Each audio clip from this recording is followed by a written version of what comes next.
News best அப்டேட்ஸின் மதிய நேர பிரதான செய்திகளோடு இணைந்திருக்கின்றோம். முதலில் தலைப்புச் செய்திகள். தேடப்பட்டு வந்த கஞ்சிப்பான இம்ரான் இத்தாலி நாட்டில் அதிரடி கைது, அனைத்து தொடர்புகளும் அம்பலம். கைது செய்யப்பட்ட சிரான் பாசிக்கிடம் இலங்கையில் இருக்கும் சொத்துக்களின் மதிப்பு எவ்வளவு தெரியுமா? அதிர்ந்த அரசியல் புள்ளிகள். பிள்ளையான் உள்ளிட்ட 4 பேருக்கு எதிராக சட்டமா அதிபரால் குற்றப்பத்திரிகை தாக்கல். நைனாதீவு அருகே படகு கவிழ்ந்த விபத்தில் அதிர்ஷ்டவசமாக உயிர் தப்பிய 10 பயணிகள். சமூக வலைதளங்களில் தனக்கு எதிரான அவதூறு, சிஐடிக்கு ஓடிச் சென்ற கெமுனு விஜயரத்ன. இலங்கையில் வேகமெடுக்கும் டெங்கு, 92,11 நோயாளர்கள், 68 உயிரிழப்புகளும் பதிவு. கட்டடப் பொருட்களை வாங்குபவர்களை குறிவைக்கும் புதிய இணையவழி மோசடி குறித்து காவல்துறை சற்று முன் விடுத்த எச்சரிக்கை.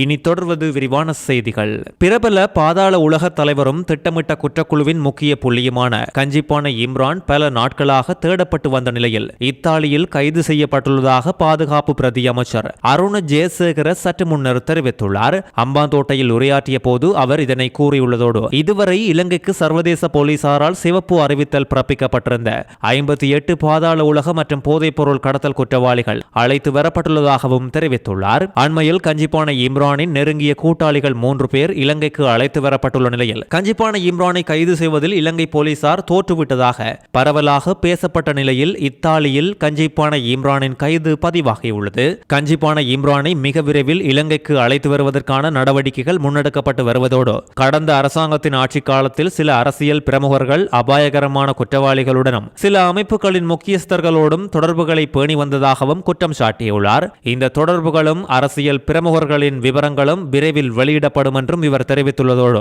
அந்த காலப்பகுதியில் நாட்டில் சட்டத்தின் ஆட்சி எவ்வாறு நிலவியது என்று கேள்வி எழுவதாகவும் இவர் மேலும் தெரிவித்துள்ளார். தற்போது பிரதான குற்றவியல் வலைப்பின்னல்களின் தலைவர்களை இலக்கு வைத்து அனூர் அரசாங்கம் நடவடிக்கைகளை முன்னெடுத்து வருவதோடு இதனால் பாதாள உலக குழுக்களிடையே அச்சநிலை ஏற்பட்டுள்ளதாகவும் அருண் ஜெயசேகர மேலும் தெரிவித்துள்ளார்.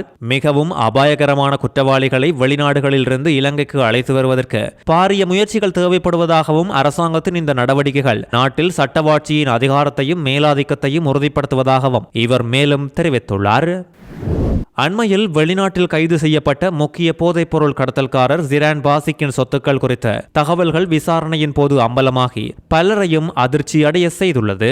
கொழும்பின் மரைன் டிரைவ் பகுதியில் தனக்கு 5 தங்கும் விடுதிகள் சொந்தமாக இருப்பதாக சிரான் பாசிக் விசாரணையில் ஒப்புக்கொண்டுள்ளார். அவரது சொத்துக்கள் மற்றும் போதைப் பொருள் கடத்தல் நடவடிக்கைகள் குறித்து விசாரணை குழுக்கள் அவரிடம் தொடர்ச்சியாக விசாரணை நடத்தி வருவதோடு சந்தேக நபரை 72 மணி நேரம் காவலில் வைத்து விசாரிக்க அனுமதி வழங்கப்பட்டுள்ள நிலையில் சந்தேக நபர் கொழும்பு மத்திய குற்றப்புலனாய்வு பணியகம் விசாரணைகளை நடத்தி வருகின்றது.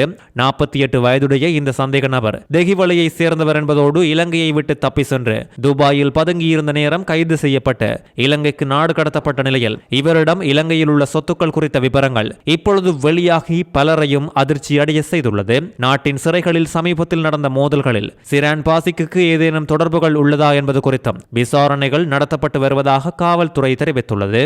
2012 வெலிக்கடை சிறை கலவரத்தோடு இவரை தொடர்பு படுத்தும் தகவல்களும் வெளியாகியுள்ளதாக காவல்துறை தெரிவித்துள்ளதும் குறிப்பிட வேண்டியது. பல கொலைகளோடு தொடர்புபட்டவராக இப்பொழுது கைதாகி இருக்கும் பிள்ளையான் உள்ளிட்ட 4 பேருக்கு எதிராக சட்டமா அதிபரால் குற்றப்பத்திரிகை தாக்கல் செய்யப்பட்டுள்ளதோடு பிள்ளையான் உள்ளிட்ட 4 பேருக்கு எதிராக சட்டமா அதிபர் பொலனறுவை மேல் நீதிமன்றத்தில் இன்று குற்றப்பத்திரிகையை தாக்கல் செய்துள்ளதாக தெரிவிக்கப்பட்டுள்ளதும் குறிப்பிட வேண்டியது. நடைபெறும் அதிரடி விசாரணைகளில் இவர்களோடு தொடர்புகளை வைத்திருந்த அரசியல் புள்ளிகளின் விவரங்களும் விரைவில் வெளிவரலாம் என்றும் எதிர்பார்க்கப்பட்டுள்ளது. யாழ்ப்பாணம் குறிகட்டுவானில் இருந்து நெடுந்தீவு நோக்கி பயணித்த சிறிய ரக படகு ஒன்று நைனாதீவுக்கு அண்மித்த கடல் பகுதியில் கவிழ்ந்து விபத்துக்குள்ளானதில் பரபரப்பு உண்டாகியுள்ளது. நேற்று மாலை பிரதான படகு சேவை நிறைவடைந்ததால் காத்திருந்த 10 பயணிகளை ஏற்றி சென்ற சிறிய ரக படகு மாலை ஐயனார் முடக்கு பகுதி அருகே கவிழ்ந்ததோடு கடற்படையினர், நைனாதீவு மீனவர்கள் மற்றும் நெடுந்தீவு மக்களின் துரித முயற்சியால் படகில் இருந்த 10 பயணிகளும் பாதுகாப்பாக மீட்கப்பட்டு சிகிச்சைக்காக நைனாதீவு பிரதேச வைத்தியசாலையில் அனுமதிக்கப்பட்டுள்ள நிலையில் அவர்களை யாழ்ப்பாணம் போதனா மருத்துவமனைக்கு மாற்றுவதற்கான நடவடிக்கைகள் எடுக்கப்பட்டுள்ளதாக கடற்படை பேச்சாளர் தெரிவித்துள்ளார். இந்த கடல் பகுதி மிகவும் கொந்தளிப்பாக காணப்படும் என்பதால் கடல் பயணங்களை தவிர்க்குமாறு முன்னதாகவே அறிவுறுத்தல்கள் வழங்கப்பட்டிருந்த போதிலும் அதனை பொருட்படுத்தாமல் இந்த படகினூடாக அவர்கள் பயணித்திருந்ததாக கடற்படை பேச்சாளர் கமாண்டர் சமிந்த வலாலுகே தெரிவித்துள்ளார். தகவல் அறிந்த கடல் தொழில் அமைச்சர் ராமலிங்கம் சந்திரசேகர் மீட்பு பணிகளை முடுக்கிவிட்டதோடு படகில் பாதுகாப்பு அங்கிகள் இருந்தனவா மற்றும் பாதுகாப்பு ஏற்பாடுகள் செய்யப்பட்டுள்ளதா என்பது குறித்து உடனடி விசாரணைகளுக்கு உத்தரவிட்டுள்ளார். அரசாங்கத்தின் நிறைவேற்றப்படாத வாக்குறுதிகள் மற்றும் பலவீனமான நிர்வாகம் போன்ற காரணங்களால் நாட்டின் அனைத்து துறை மக்களும் பெரும் நெருக்கடிகளை சந்தித்து வருவதாக நாடாளுமன்ற உறுப்பினர் சாமர சம்பத் ஊடகங்களுக்கு தெரிவித்துள்ளார். ஆயிரக்கணக்கான வாக்குறுதிகளை கொடுத்து ஆட்சியை கைப்பற்றிய இந்த அனுர அரசாங்கம் எந்த ஒரு வாக்கையும் நிறைவேற்ற தவறியதால் மக்கள் மத்தியில் முற்றிலும் நிராகரிக்கப்படும் நிலைக்கு தள்ளப்பட்டுள்ளது என்றும் சாமர சம்பத் தெரிவித்துள்ளார்.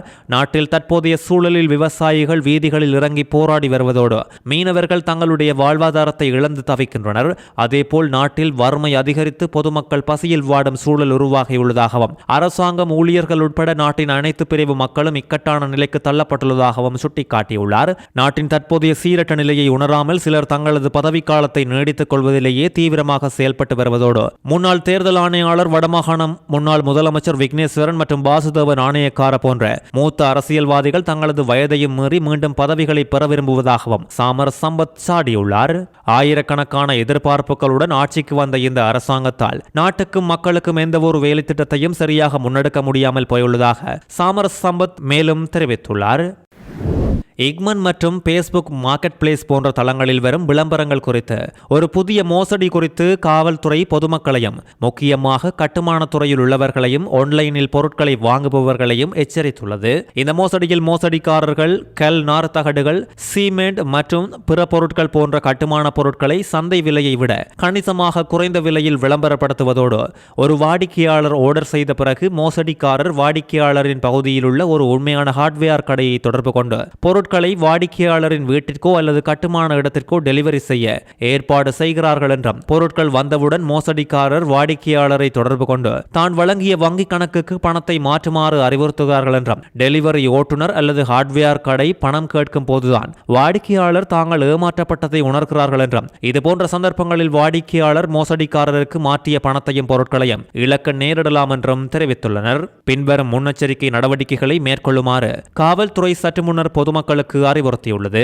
உங்கள் வீட்டுக்கோ அல்லது இடத்துக்கோ பொருட்கள் விநியோகிக்கப்பட்டு விட்டன என்பதற்காக மட்டும் ஆன்லைனில் பணம் செலுத்த வேண்டாம். விநியோகம் செய்த ஓட்டுநரையோ அல்லது ஹார்ட்வேர் கடையின் உரிமையாளரையோ நேரடியாக தொடர்பு கொண்டு பரிவர்த்தனையை சரிபார்க்கவும். வங்கி பரிமாற்றம் செய்தால் சம்பந்தப்பட்ட ஹார்ட்வேர் கடையின் பெயரில் பதிவு செய்யப்பட்ட அதிகாரப்பூர்வ வங்கி கணக்குக்கு மட்டுமே பணத்தை அனுப்பவும் அல்லது முடிந்தவரை பொருள் வழங்கப்படும் போது பணம் செலுத்தும் முறையை தேர்ந்தெடுக்கவும் என்றும் போலீசார் தெரிவித்துள்ளனர்.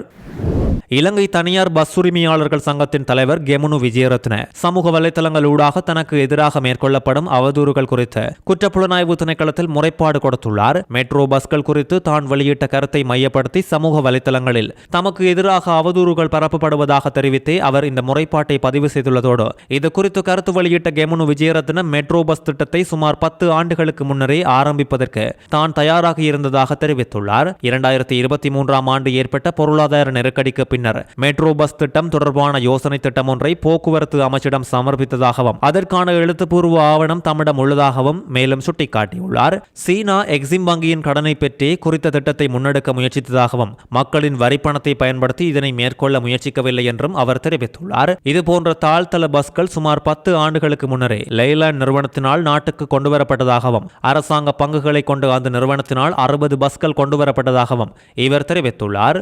அவற்றில் சில பஸ்கள் தற்போது ஸ்ரீலங்கன் ஏர்லைன்ஸ் நிறுவனத்திற்காக இயக்கப்பட்டு வருவதோடு பனாகொடையில் உள்ள லைலாண்ட் நிறுவன வளாகத்தில் இதுபோன்ற மேலும் 20 பஸ்கள் இருப்பதாகவும் கெமுனு விஜயரத்ன மேலும் சுட்டிக்காட்டியுள்ளார். இந்த ஆண்டு இதுவரை இலங்கையில் பதிவாகியுள்ள டெங்கு நோயாளர்களின் மொத்த எண்ணிக்கை 92,011 அதிகரித்துள்ளதோடு டெங்கு காரணமாக பதிவாகியுள்ள உயிரிழப்புகளின் எண்ணிக்கையும் 68 அதிகரித்துள்ளது. தேசிய டெங்கு கட்டுப்பாட்டு பிரிவின் தகவலின்படி தற்போது நாடளாவிய ரீதியில் 96 சுகாதார மருத்துவ அதிகாரி பிரிவுகள் டெங்கு அதிக அபாயம் கொண்ட பகுதிகளாக அடையாளம் காணப்பட்டுள்ளது. பதிவாகியுள்ள மொத்த நோயாளர்களில் 52% 48,725 பேர் மேல் மாகாணத்தை சேர்ந்தவர்கள் என்றும் இதனால் நாட்டில் டெங்கு அதிகளவில் பரவும் மாகாணமாக மேல் மாகாணம் காணப்படுவதாகவும் சுட்டிக்காட்டப்பட்டுள்ளது.